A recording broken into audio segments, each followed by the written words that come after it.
മാല മോഷ്ടിച്ചുവെന്ന് ആരോപിച്ച് പേരൂർക്കട പോലീസ് സ്റ്റേഷനിൽ ദളിത് സ്ത്രീയെ മാനസികമായി പീഡിപ്പിച്ച സംഭവത്തിൽ ബിന്ദുവിന്റെ മൊഴി ഇന്ന് രേഖപ്പെടുത്തും. ബിന്ദുവിനെതിരെ മോഷണ പരാതി നൽകിയ വീട്ടുടമയുടെ മൊഴിയും ഇന്നെടുക്കും. കൂടുതൽ വിവരങ്ങളുമായി ഡി ബിനോയ് ചേരുന്നു. ബിനോയ്, ബിന്ദുവിന്റെ മൊഴി ഇന്ന് രേഖപ്പെടുത്തുമെന്നുള്ള വാർത്തകളാണ് പുറത്തു വരുന്നത്. എന്തൊക്കെയാണ് കൂടുതൽ വിശദാംശങ്ങൾ?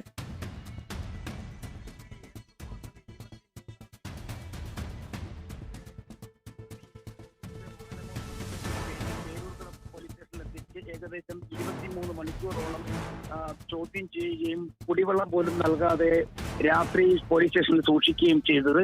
ഈ സംഭവം വലിയ തരത്തിൽ ചർച്ചയാവുകയും മാധ്യമങ്ങളിലൂടെ വാർത്തയാവുകയും ചെയ്തതോടെയാണ് പോലീസ് ഇടപെട്ടത്. ഇപ്പോൾ മനുഷ്യാവകാശ കമ്മീഷന്റെ നിർദ്ദേശപ്രകാരമാണ് ക്രൈംബ്രാഞ്ചിന്റെ പ്രത്യേക സംഘം, അതായത് ജില്ല വിട്ടുള്ള മറ്റൊരു ജില്ലയിൽ നിന്നുള്ള ക്രൈംബ്രാഞ്ച് സംഘം കേസ് സംബന്ധിച്ച് അന്വേഷണം നടത്തണം എന്നൊരു ഉത്തരവ് നൽകിയിരുന്നു. ഇതിന്റെ അടിസ്ഥാനത്തിൽ പത്തനംതിട്ട ക്രൈംബ്രാഞ്ച് ഡിവൈഎസ്പി കെ.എ. വിദ്യാന്റെ നേതൃത്വത്തിലുള്ള സംഘം ഇന്ന് ഈ സ്ത്രീയുടെ മൊഴി രേഖപ്പെടുത്തും. രാവിലെ 10 മണിയോടെയാണ് മൊഴി രേഖപ്പെടുത്തുന്നതിന് വേണ്ടി ബിന്ദുവിന്റെ വീട്ടിലേക്ക് പോകുന്നത്. നിയമവിദഗ്ധരുടെ സാന്നിധ്യത്തിൽ, അതായത് ലീഗൽ സർവീസ് അതോറിറ്റിയെ ഒരു വനിതാ അഭിഭാഷകരുടെ സ്ഥാനത്തിലായിരിക്കും മൊഴി രേഖപ്പെടുത്തുക. അത്തരത്തിൽ വേണം മൊഴി രേഖപ്പെടുത്താനെന്ന് നേരത്തെ തന്നെ മനുഷ്യാവകാശ കമ്മീഷന്റെ നിർദ്ദേശം ഉണ്ടായിരുന്നു. 2 മാസം കൊണ്ട് അന്വേഷണം പൂർത്തിയാക്കി റിപ്പോർട്ട് സമർപ്പിക്കാനായിരുന്നു മനുഷ്യാവകാശ കമ്മീഷന്റെ നിർദ്ദേശം. അതനുസരിച്ച് ഡിവൈഎസ്പിയും സംഘവും പത്തനംതിട്ടയിൽ നിന്നും തിരുവനന്തപുരത്ത് എത്തിച്ചേർന്നിട്ടുണ്ട്. അവർ റെസ്റ്റ് ഹൗസ് കേന്ദ്രീകരിച്ചാണ് പ്രവർത്തനം നടത്തുന്നത്. ഈ രണ്ടുപേരുടെ മൊഴി രേഖപ്പെടുത്തിയതിനു ശേഷം അന്യാധീനമായി തടങ്കൽ വെച്ച സംഭവവുമായി ബന്ധപ്പെട്ട് പേരൂർക്കട പോലീസ് സ്റ്റേഷനിൽ നിന്നുള്ള വിവരങ്ങൾ ശേഖരിക്കും. ആ വിവരങ്ങളിൽ നിന്നും വ്യക്തമായി ഒരു രേഖകൾ പിടിച്ചെടുക്കണം എന്നുള്ള നിർദ്ദേശം നൽകിയിട്ടുണ്ട്. ഇതിന്റെ അടിസ്ഥാനത്തിൽ CCTV ദൃശ്യങ്ങൾ ഉൾപ്പെടെ പരിശോധിക്കാനാണ് ആദ്യഘട്ടത്തിലെ തീരുമാനം.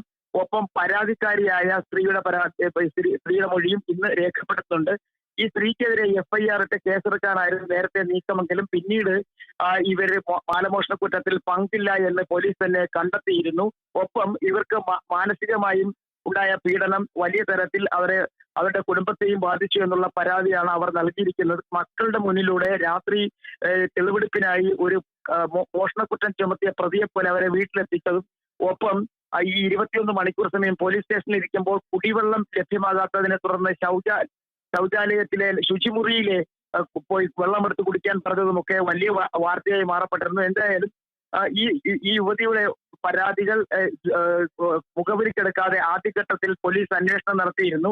ചെറിയ തരത്തിലുള്ള സസ്പെൻഷൻ നടപടികൾ മാത്രം കാര്യം ഒതുങ്ങുകയും ചെയ്തിരുന്നു. എന്നാൽ അതിനും അപ്പുറത്തേക്ക് കാര്യങ്ങൾ വേണം എന്നുള്ളൊരു നിർദ്ദേശം മനുഷ്യാവകാശ കമ്മീഷൻ മുന്നോട്ട് വെച്ചിട്ടുണ്ട്.